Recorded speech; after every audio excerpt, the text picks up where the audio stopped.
నమస్కారం. రాష్ట్ర వ్యాప్తంగా కూడా ఈ ప్రభుత్వము కూటమి ప్రభుత్వము అందరికీ కూడా వాగ్దానాలు ఇవ్వడం జరిగింది, హామీలు ఇవ్వడం జరిగింది, సూపర్ 6 చెప్పడం జరిగింది. ముఖ్యంగా అన్ని హామీలను ఒక్క పెన్షన్ తప్ప మిగతా అన్నిటికీ కూడా మరి 9 నెలల్లో ఎవ్వరికి కూడా ఏ పథకం కూడా అమలు చేయని పరిస్థితులు ఉన్నాయి. మహిళలందరూ కూడా ఇబ్బంది పడడం జరుగుతుంది, రైతులందరూ ఇబ్బంది పడడం జరుగుతుంది.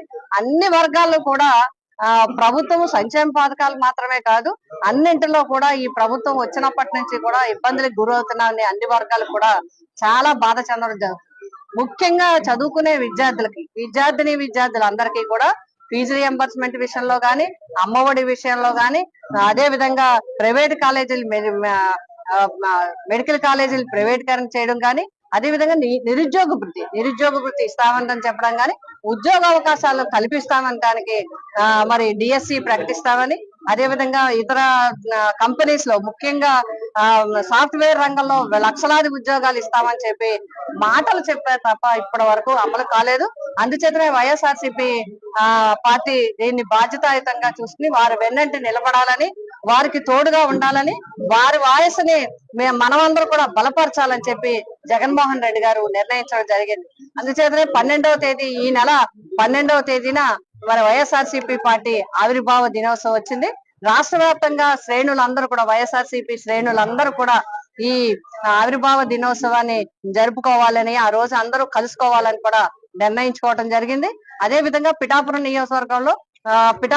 నియోజకవర్గంలో ఉన్న నాయకులందరూ, అదే విధంగా కార్యకర్తలందరూ, అభిమానులందరూ, అన్ని వర్గాలకి చెందిన వైఎస్ఆర్సీపీ కుటుంబం అంతా కూడా ఉదయం 8 గంటలకి 12వ తేదీన పిఠాపురం వైఎస్ఆర్సీపీ కార్యాలయానికి చేరుకుని 9 గంటల వరకు ఇక్కడ కార్యక్రమాలు నిర్వహించుకొని అందరూ కలుసుకుని మాట్లాడుకుని జెండా ఆవిష్కరణ చేసుకుని ఇక్కడ నుంచి కాకినాడ కార్యాలయం దగ్గర, టౌన్ కార్యాలయం దగ్గర, బాలా త్రిపుర సుందరి గుడి దగ్గర మరి జిల్లా వ్యాప్తంగా వచ్చిన అందరి చేత కూడా అక్కడ ఆవిష్కరణ, అక్కడ ఆవిర్భావ దినోత్సవ కార్యక్రమం నిర్వహించి అక్కడి నుంచి విద్యార్థులందరూ కూడా జాయిన్ అవడం జరుగుతుంది.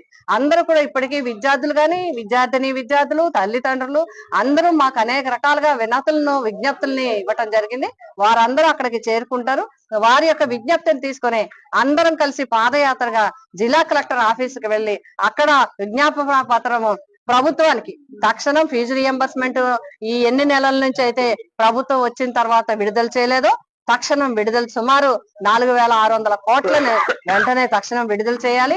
అదే విధంగా విద్యా దీవెన గాని, మిగతా విద్యకు సంబంధించిన అన్ని కార్యక్రమాలను కూడా, అన్ని నిధులను కూడా తక్షణం వారికి అందివ్వాల్సిన అవసరం ఉంది. అదే విధంగా ప్రైవేటీకరణ, ముఖ్యంగా 17 కాలేజీలని జగన్మోహన్ రెడ్డి గారు మరి శాంక్షన్ చేస్తే గవర్నమెంట్ ప్రభుత్వ కళాశాలని, వైద్య కళాశాలని వీరన్నిటిని కూడా ప్రైవేటీకరణ చేయడానికి చూస్తున్నారు. కాబట్టి ఆ ఆలోచనను విరమించుకోవాలని చెప్పడం జరిగింది. అదే విధంగా నిరుద్యోగ భృతి కూడా, ఏదైతే నిరుద్యోగ భృతి అనౌన్స్ చేశారో ఉద్యోగ అవకాశాలు కల్పించడంతో పాటు ఇప్పుడు కల్పించే వరకు నిరుద్యోగ భృతిని తక్షణం నిరుద్యోగులందరికీ విడుదల చేయాలని చెప్పి డిమాండ్ చేస్తూ కార్యక్రమాన్ని తీసుకోవడం జరిగింది. ఈ కార్యక్రమానికి మరి వైఎస్ఆర్సీపీ నాయకులు, కార్యకర్తలు, అభిమానులు అందరూ కూడా కార్యక్రమాల్లో పాల్గొని జయప్రదం చేయాలని కోరడం జరిగింది. ఈ రోజే పోస్టర్ ని కూడా రిలీజ్ చేయడం జరిగింది. అందరికీ సమాచారాన్ని అందించడం జరుగుతుంది. వైఎస్ఆర్సీపీ పార్టీ ప్రజల వెన్నంటే ఉంటుంది, ప్రజల సమస్యల వెన్నంటే ఉంటుంది, ప్రజలు చేసే కార్యక్రమాలకి వెన్నంటే ఉంటుంది. వాళ్ళకి న్యాయం జరిగే వరకు వైఎస్ఆర్సీపీ ప్రజలతోనే ఉంటుంది, పోరాటం చేస్తుంది.